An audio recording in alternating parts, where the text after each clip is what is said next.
It's that time again, it's time to grab our tools and fix what's broken. Let's save money and do it ourselves. Let's save money and do it ourselves. This is the easiest thing where you want to test for the P0300 code first. It's the easiest thing to check, and what I suggest. These are your ignition coils. And this is in a 2005 Pontiac Bonneville SEL version. Each of these ignition coils, these little round button type of connectors here, they connect 2 spark plug wires each on each one of these. And I'm going to be showing you an easy way with minimum tools of how to check to see if each one of these are getting a spark, because these have to be letting off a spark to the spark plug wires or you're going to get a misfire. And this is one of the easiest things to check, and what usually happens when you're getting a misfire and people just overlook it. They try all of the hard things first when it's really this right here. And I got all of these for $30 at a junkyard, and I was able to test them. These parts I was able to test before I pulled them from the car. Now on each side of these you will see there are 2 bolts, and I already have them unscrewed here. And they are 7/32. You will need a socket of 7/32 to remove each bolt. So you will see if you're not getting a spark from, in this case you'll see in this video, I wasn't getting spark from these 2, and I unbolted them and removed this, and this is what it looks like once the 2 bolts are out. And this is what the ignition coil looks like when it's off. And you can see there are 2 plug-ins, and it will only plug in one way. And that's what it looks like when you take it off. So in this video, this was the problem, this ignition coil. But say if I replace this ignition coil and I put the new one back on and I bolted it down and I hooked the spark plug wires back up, and it still wasn't giving off any spark, what could it be?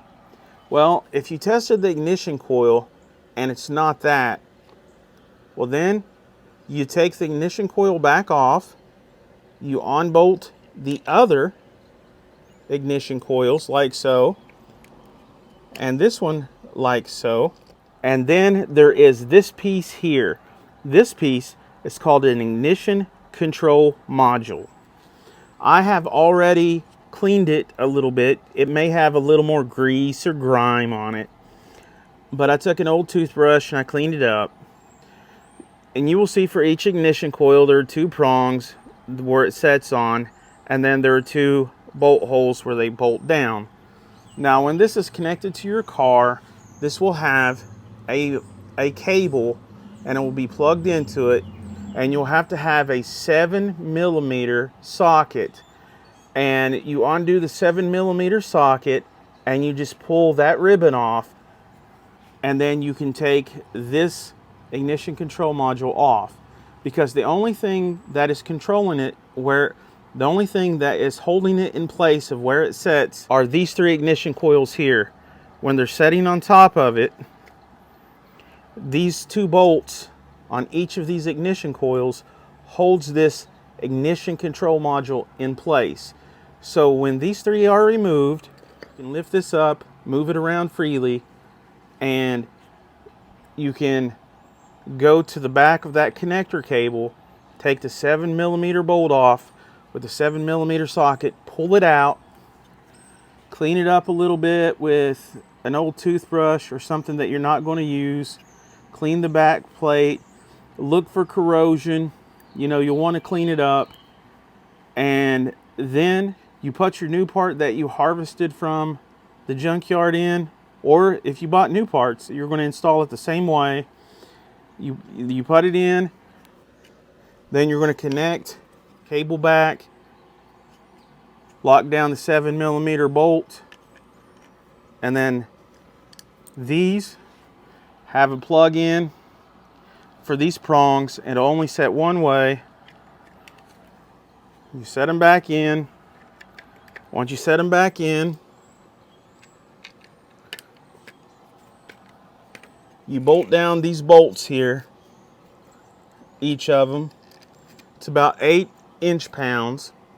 You don't want to tighten them too hard because it is plastic after all. Just to wear it snug. And then these are back in, and you want to get the firing order right, which the firing order should be written on the spark plug wires. If not, I showed you that you should label them before you take them off with a marker or a Sharpie.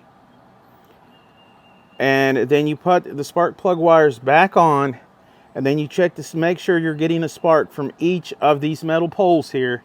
And if you are golden. This was your problem, and you are good. You should not get that P0300 code. That is a pain in the ass. It should be gone now. So before you go checking all of the other hard things, check this first.